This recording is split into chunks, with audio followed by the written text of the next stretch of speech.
Hello everyone, Xfords here, and welcome to a comprehensive review of Fire Force Season 1. It's been quite a while since I've really watched any anime lately, besides Studio Trigger's latest work, Promare, that came out on Blu-ray a few months ago and was absolutely amazing and got me itching to watch a fun action shonen series. And then I remembered that firefighting anime, Fire Force, that came out last year that people seemed to enjoy and looked really nice, so I decided to check it out, as well as it was created by Atsushi Okubo, the same mangaka as Soul Eater, whose character designs are awesome, and it's animated by the same team behind JoJo David Production, so it seemed like a perfect series for what I wanted. I binged the first season in a few days and wanted to talk about it analytically, as I really enjoyed it, but it seemed most of the videos on YouTube about it were just trash talking the series. So with Season 2 of Fire Force just over the horizon, I figured what better time, and it's about that time of the year for my non-JoJo related video. So to start off, let's discuss what initially got me interested in the series, the aesthetics of Fire Force.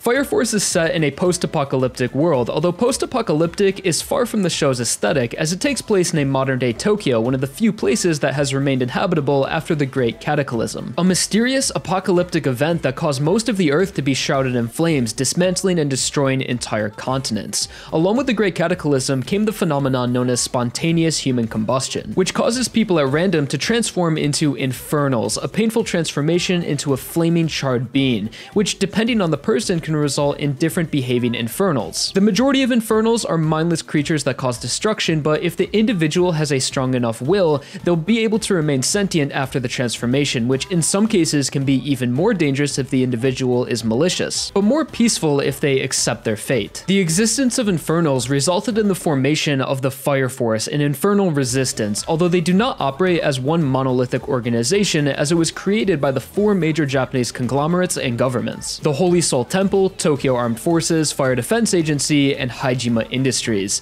And this is all important to establish the aesthetic and tone of Fire Force, as the 8 companies that make up the Fire Force and protect designated districts of Tokyo all take different influences from the organizations that created them, resulting in different settings and lifestyles for each district. Looking at Company 8 specifically, who is composed of our main cast and where we spend most of our time, is in a dense district with a high population resembling modern-day Tokyo. And Company 8 is based off of modern-day firefighters using fire trucks, high-tech equipment, and wearing turnout gear in combat and jumpsuits around the fire hall. While outside of combat, they will often be seen doing clerical work, coinciding with their company's modern lifestyle. When in contrast, Company 7, for example, occupies a more traditional Japanese district with traditional Japanese architecture and less technology for not only their citizens, but also the district's Fire Force Company 7, opting for color-coded kimonos and protective vests underneath as their uniforms based on the Heikishi fire patrols during the Edo period in Japan, and their weapons are called matois, which are flagpoles the Heikishi would use to signal the locations of fires, although Fire Force Company 7 uses their matois in conjunction with their pyrokinetic abilities for combat and transportation. And the traditional setting also carries into the residents' lifestyles, as they don't mind if Captain Benimaru destroys buildings doing work because they heavily value human life and say buildings can always be rebuilt and it's important to quickly put the infernals to rest. And from what I've seen so far in Season 1, it seems every company and district is themed to some extent, making for a large diversity in setting and personalities for the different company members and districts. As even if we haven't seen every complete company yet, we did get a glimpse at each company's captain. So for example, we can assume Company 2 is very military-centric, as their captain Gustav bears a general coat and was stated that they are loyal to the Tokyo Armed Forces. So although there are many different settings and themes within Fire Force, the series does an amazing job at blending all of its elements together to make one cohesive aesthetic of fighting fire and using fire in visual pleasing and unique ways. But speaking of the way characters use fire, that is another way the series blends a wide variety of time periods and aesthetics into itself. Looking again at Company 8, for example, each character's ability is related to their personality in some way, making for a diverse cast and variety of abilities. We have the hero Shinra being able to conjure flames from his feet and fly in a similar vein to, say, Astro Boy or Superman, which makes him stand out from the group and naturally gives the impression of a hero, along with the knight, the witch, the soldier, the shapeshifter, the rampart, and the sister, respectively, all fulfilling a specific role within the company and gives each character their own defining trait. But in general, a majority of the series' visual design takes influence from the 4 groups previously mentioned that created the Fire Force, making for an aesthetic comprised of religion, military, firefighting, and industrialization, resulting in interesting clashes of environment, like how the fire halls for the companies are cathedrals. But moving on from the environment and character design, I want to highlight the character abilities abilities known in the series as pyrokinetics. Pyrokinetics are the power system of Fire Force, and as of season 1 have 3 different levels, I suppose, referred to as generations. So first gen pyrokinetics are simply infernals, second gen are those who adapted to spontaneous human combustion and can now manipulate any form of heat or fire around them, such as a natural flame, matches, lighters, or even sparks. And third gen pyrokinetics can create and manipulate their own flames without the need for a fire source and are generally more powerful than first and second gens. So as you'd expect, every character uses their pyrokinetics in a unique way and does some pretty cool shit, and it looks pretty cool, but in terms of those sweet aesthetics, something I found interesting was how characters' eyes would show when they were using their powers. Some would simply glow and others would be more dynamic, like Benimaru, who had the rare ability of second and third generation powers, represented by his 2 different pupil designs, and they would even glow different colors depending on what ability he was using. And Arrow from the Whiteclad's pupils had, you guessed it, arrows on them, but they would change directions based on the movement of her arrows, and I found these subtle details in fights really went a long way in illustrating anticipation for when characters are getting ready to attack or counter. But to move on from the aesthetics and visual design, I think it's time we delve into the characters of Fire Force.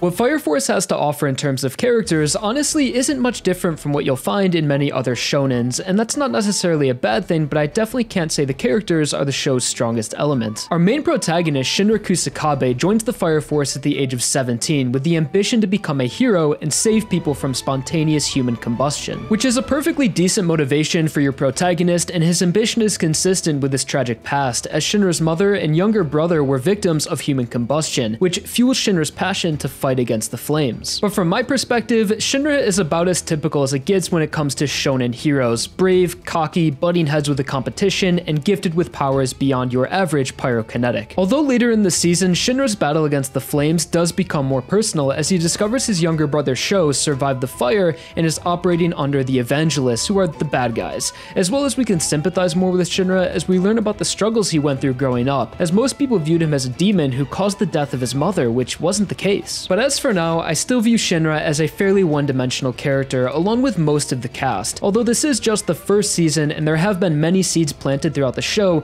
that give hope for future development as it continues. I personally found the most interesting characters to be the Fire Force captains like Obi, Benimaru, Hibana, and Burns, who have a lot of experience in the Force and explain the inner workings of the companies and ulterior motives. There was a certain level of history to their words that kept me on the edge of my seat to learn more about this universe and what secrets lie within the Fire Force. As for the rest of our main cast being Company 8, similar to Shinra, they were all fun characters, but again, fairly one-dimensional, almost feeling stereotypical in a way, with a repetition of patterns drawn from their personalities with not much else explored. Looking at Arthur, for example, he loves the image of a medieval knight and attaches that idea to his personality, essentially in a constant state of role-playing, attempting to be as chivalrous as possible and highly intellectual, when in reality, he's no better off than, say, Shinra. And this quirk carries into his fighting style and abilities, and by the end of the season, I can recall Arthur having some cool moments, but I still generally boil his character down to the knight, although I can definitely see big potential for his character in the future, as if he ever realizes he doesn't need to pretend he's a knight because he already is.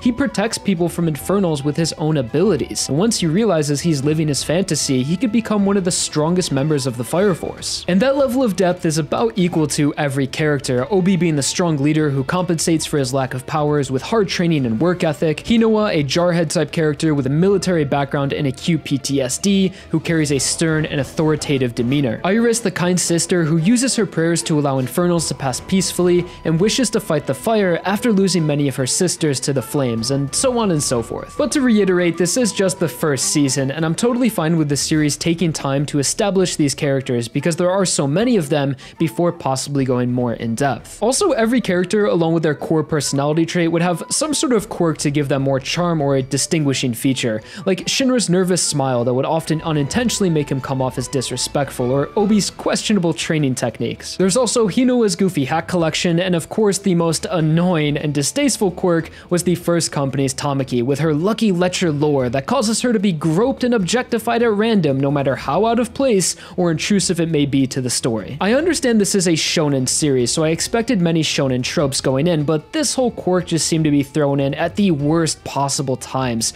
completely derailing an otherwise intense and compelling scene. And even the times the quirk was used during more lighthearted moments, it was just never good. But I guess if I was 15 years old, it might be cool to see some anime titties every now and then, but the context was always just bad. But all in all, Fire Force has a large and compelling cast of characters who will constantly keep you guessing and who I personally really enjoyed, and can't wait to see more developments as the series continues.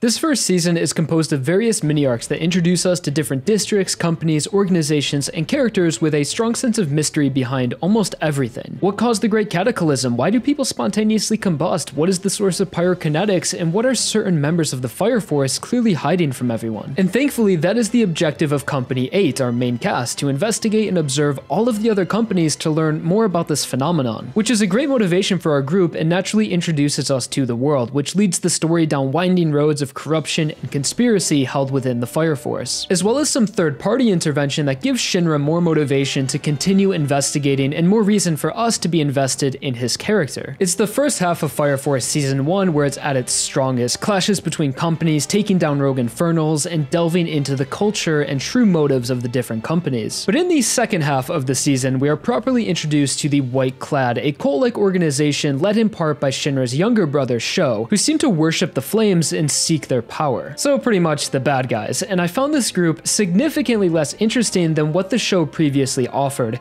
Yeah, it's cool that some members within the Fire Force are double agents for the White Clad, but whether it was due to their dull designs or cookie-cutter purpose, it really caused me to lose interest in each coming episode, especially during the Netherworld arc where Company 8 infiltrates the White Clad's base of operations, and it's about 5 episodes of constant fights within the underground, leading up to the clash between Shinra and Sho. So although the fights were all fairly interesting, it was upsetting to see the show toss away a lot of the elements that were so strong in the beginning and opted for a more typical shonen structure. Looking at the Asakusa arc, for example, this worked so well and were my favorite few episodes of the season, and is similar to the Netherworld arc, where the companies are fighting against the White Clad, but with a greater sense of camaraderie and firefighting justice, as the company is fulfilling their role of protecting the public, working together to coordinate attacks, impromptu problem solving, fighting spontaneous infernals, all while the city burns. And for me, this is what the show was all about, and perfectly illustrated the potential of this work and how to convert the concept of firefighting into a kick-ass anime. Meanwhile, the Netherworld arc was a complete flop for me, although I understand what the show is trying to do, make things more intimate between Shinra and Sho and build up to their confrontation,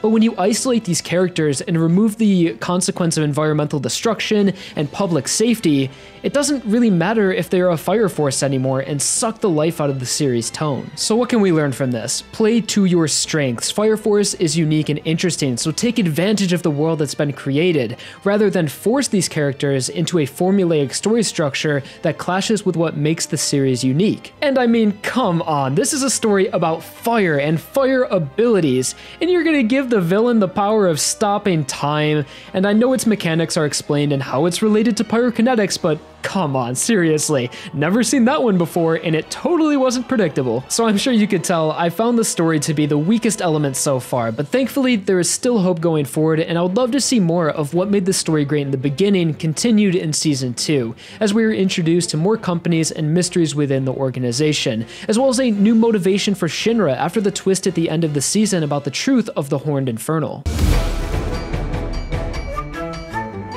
I'm sure you all knew this by now, but Fire Force is an incredible looking anime with consistent production quality and sound design throughout the entire season. I'm no expert in animation, so I can't quite speak on the specifics of what makes it look so amazing, other than saying it looks pretty damn good, especially in high motion combat scenes where you can really feel the heat of the flames as they are so dynamic and have a certain weight to them, which should be expected when the show is all about fire. So if at the very least you just want something pretty to look at, Fire Force is worth checking out for its visual design alone, as well as the voice acting was exceptional. I watched the dub, I know, crucify me, but I noticed many of the voice actors were lesser known with smaller portfolios, and for many this was their breakout role, which I think is great, as I love to see more diversity within the industry, because if I have to hear Johnny Young Bosch voice another shonen protagonist, I'll switch to subs so quick. No hate to Johnny though, he's a great voice actor, but I just find it a bit harder nowadays for characters he voices to feel unique after hearing him so often in similar roles.